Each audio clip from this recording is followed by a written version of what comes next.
If I took another type of spike real quick, if I just uncheck the portals, go to a new layer in the editor. Let's use these spikes. I haven't chosen those in a while. We can make this a bit taller, maybe a bit more skinny or wider.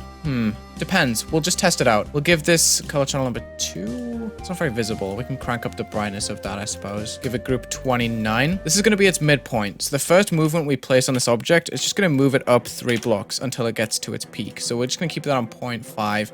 At the same time, we're going to rotate this object. I think this can have a 1 second rotation of 180 degrees. Same group on it, easing out and everything. Then we can start moving it down to the bottom, which is going to be double what we moved it up. That's also going to take 1 second, same group. We should be able to copy this set upwards and just flip this to a positive 60. And then take these triggers right here. Oh, we need them all and this object. Copy paste, half space, build helper. Over in a line. We can just keep repetitively doing this over and over. I'm just going to choose one as the static camera 53, just temporarily so I can spectate what's happening in this effect. I'm hoping that it goes up and then it goes back down in a smooth wave. Wow, I literally nailed it first try. Okay. Actually speedrunning. Now I just need to lock this to the screen. We'll give this group number 93. Bada bing, bada boom. We'll just make that 20 seconds long. Lock to the X. Now we should go through and have ourselves a little bridge, but we need to loop those triggers, of course. Also locked it a little bit early. Yeah, we need to make sure that's on central of the screen. I'll put it on the UI layer, but we want it to just be above the background, so B2 should be good. Now, when we think about looping it, this set doesn't even have to be thought about in the slightest, because that just sets up the following triggers. So it's just these that need a group and need to be looped. So let's just give them... I gave them group 93.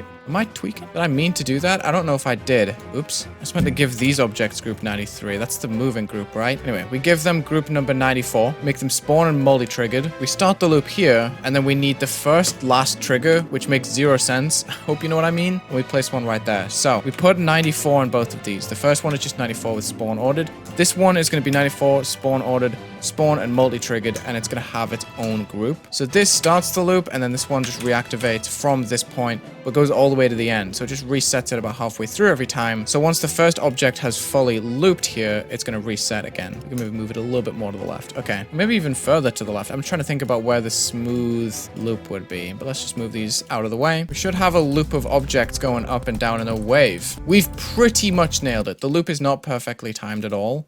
We can definitely get this to work. Here we go. Yeah, that feels a lot better. Cool. Gonna save that. Maybe go with a few layers underneath so we can probably scale up a little bit. Give that another hue of like -45. Flip it around as well. Well, that's not what I want at all. This needs to be much darker. That color looks good to me. Oh. It's just crashed the game. Okay, well, good thing I saved. Holy crap. That was legitimately almost terrible. Okay, let's try that again. Flip the other way, move down, warp up. And I think I had it on -25 hue and a bit less brightness. Now, how do I even test this? Because I think it's going to crash again. Do we just save and then exit and then go in? I don't know. I'm going to find out. I didn't make those no collision. Dang it. They also had a really foul glow placed on them, which we're going to turn off. So, no touch, no glow. Let's see. So these are going to go the opposite way around. Ooh, that's so strange. Do we flip them the opposite way and put them here? That would be neat. I'm trying to think of a better placement for these. It's not bad. It just feels so odd. Maybe we make them smaller. We can do like multiple layers here. I'm trying to think about how I can make this a bit more mesmerizing. This looks decent. I was going to do an intro where they fade left to right, but since I've flipped them around, I can't really do that. I think if I just give them a group 95 and use a scale trigger on that group before they're ever seen with 0 duration, that just divides them on the X by 100 and make it so they scale up away from that in like 5 seconds, ease and out on 100 times on the X back to normal. That they should appear out of thin air, except you can see them before they come in. But that looks good, right? That looks decent. Might even flip them on the Y. I guess we can just toggle them on at this point, so you can't see them in their first instances at all. Let's just see if they appear out of nowhere.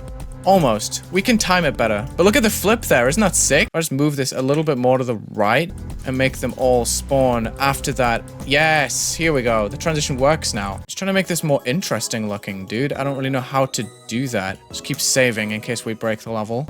Ooh, that's a good way to do it. Okay, those objects that I made are so big that they're just off the screen. There we go. This looks really mesmerizing, honestly. I like it.